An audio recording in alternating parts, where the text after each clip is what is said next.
So this was a major highlight of the inconsistent season 3 of Star Trek, and still ranks as one of the most important and entertaining episodes of the series. Spectre of the Gun. Now is the sixth episode of the third season of Star Trek, written by the series' former showrunner Gene L. Coon under the pseudonym of Lee Cronin, and directed by Vincent McVitie. It was first broadcast Halloween week 1968. In the episode, having been found trespassing in Melkonian space, Captain Kirk and members of his crew are sent to die in a reenactment of the gunfight at the OK Corral. Now, the Federation Star Trek Enterprise has been directed to make contact with a reclusive species known as the Melkonians. As they approach the Melkonians' planet, they encounter a probe carrying a warning for them to stay away. Crew members hear the warning in their native languages, suggesting that the Melkonians are telepaths. Despite First Officer Spock's warnings about the formidableness of telepaths, Kirk orders the ship to remain on course. Once in orbit, Kirk, Spock, Chief Engineer Scott, Chief Medical Officer Dr. McCoy, and Navigator Ensign Chekhov transport to the surface. They are met by a Melkonian emissary who declares that he had been condemned to death for trespassing. The landing party then find themselves in an abstract landscape that resembles an old western town, though many buildings are only simple wooden facades. Furthermore, the finder phasers have been changed into six-shooters, and they cannot contact the Enterprise. Good use of shadow, of color, of light, and like I said, a very, very surreal landscape.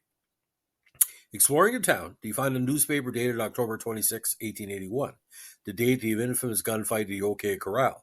The townspeople believe the landing party are members of the Cowboys. Kirk as Ike Clanton, Scott as Billy Clayton, McCoy as Tom McClary, Spock as Frank McClary, and Chekhov as Billy Claiborne. The crew soon discovers that men dressed as the Earp brothers, including Virgil, Wyatt, and Morgan, as well as their deputy Doc Holliday, are preparing to fight them at the appointed time. Knowing that in real history the gunfight was fatal to most of the Cowboys, the Enterprise crew try to change their fates by getting the sheriff and the townspeople to stop the fight and even attempt to negotiate with the Earps, but nothing works. However, when a barmaid, Sylvia, gets close to Chekhov, a jealous Morgan Earp shoots him dead. Spock remarks that the real Billy Claiborne had survived, suggesting that today's events could be changed in other ways. To that end, Spock creates an improvised tranquilizer gas grenade to subdue the Earps. Before the shootout is surprised when the gas fails to work. And of course, there's a very hilarious scene where Scotty's trying it out and tries whiskey to deaden the pain. And he said, "Oh, you should have told me before." Now, the time of the shootout draws near. A defiant Kirk and the landing party suddenly find themselves at the OK Corral, transported when he said, we're not going to go over. Now, the Earps are approaching. Spock realizes from the failure of the gas grenade and the death of Chekhov that none of this is real, and the world they are in does not conform to the laws of reality, and persuades the others that as long as they are convinced of that they cannot be harmed. Kirk has Spock mind meld with the rest of the team to imbue them with absolute conviction. Thus, when the Earps and Holidays open the fire, their bullets pass harmlessly through them. Kirk beats Wyatt Earp in a fistfight and disarms him, but when given a chance to kill him in revenge for Chekhov, he instead throws his weapon away. The crew find themselves quickly, along with the still living Chekhov, on the Enterprise bridge.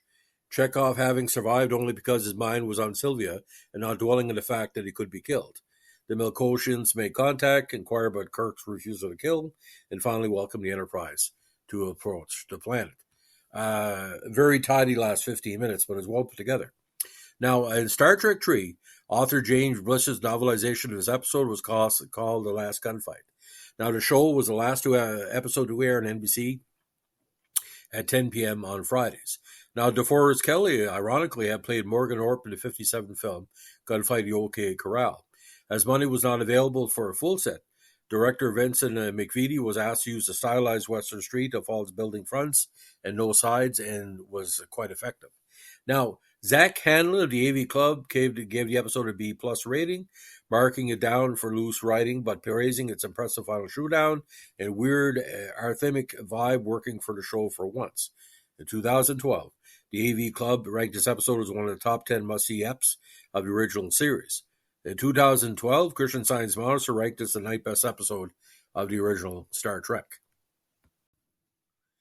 You see, why this works, it has all the tropes of a Western.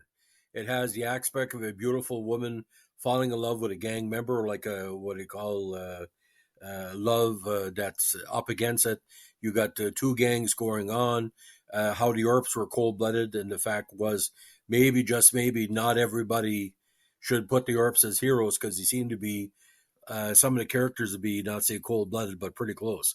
Now, it really why it works is because Chekhov and the other key characters in the show don't take it too seriously. Chekhov is always a junior Kirk. He's chasing the chicks.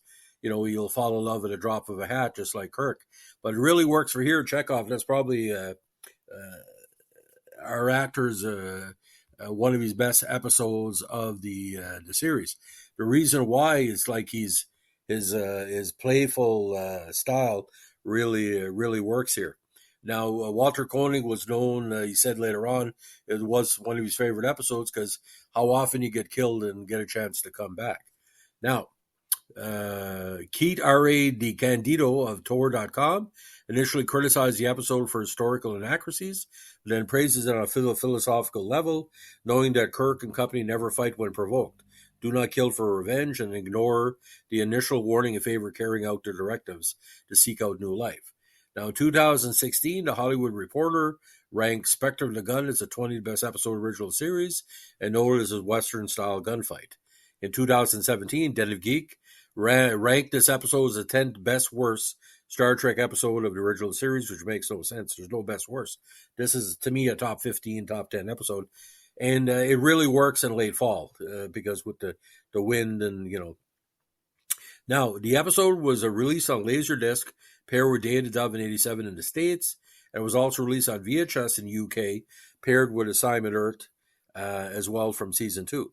Now, the episode was released in Japan in 1993 as the part of the complete Season 3 Laserdisc set, Star Trek Original Series Log 3. A trailer for this and other episodes was also included, and the episode had English and Japanese audio tracks. Now, I think the fact is there should have been, not say a sequel to the episode, but on Star Trek The Next Generation, Voyager, Deep Space Nine, there should have been kind of a sidequel, like, dealing with the aspects of the episode. Like I said, quite strong. It's a very speedy episode. There's not one scene that's wasted in here. Like any good Westerns, you got to go fast. You got to tell the story. Love, hate, battle, revenge, the whole thing. Spectre gun, in my opinion, 7.5 out of 10. The only problem is it's too short. If it was made a 2-part episode or like a 90-minute episode, that's why I found kind of weird. NBC was experimenting with hour and a half episodes at the time. I would like to see this episode go for 90 minutes. It seems, like I said, very, very quick. So, ladies and gentlemen, it's the latest Star Trek vintage reviews. If you like what we're doing here, especially great episodes like Spectre of the Gun and Mantrap, Day of the Dove, all the key episodes of first, second, and third season that don't get talked about enough, please let us know with a like, comment, subscribe, or share. And don't forget, all requests are highly accepted and highly, highly considered. Have a good one. Bye.